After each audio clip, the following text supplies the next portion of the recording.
Vinay Kumar Murmu bro तकिन किन comment कदा मिटांग कोड़ा को लगी शायरी बिना में सिस्टर मा तबे आजम ताबन मिटांग जुवान कोड़ा गिदरा अचो उनो अलगा दो बांग कना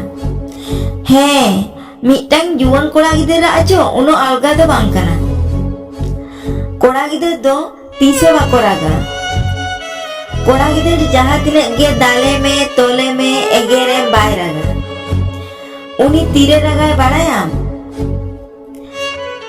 जखन आई निजेर हर हाले डाले याय हे जखन आई निजेर हर हाले डाले याय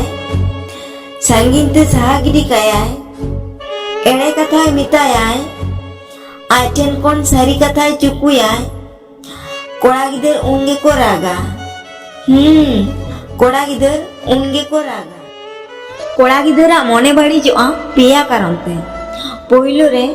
आया पॉकेट रे जखन टाका बांग ताहेना दूसरा रे आयरन आयु बाबा जखन अड़ी जोर की रुआ हसुआ और तीसरा रे आज जहाये दुलड़ेया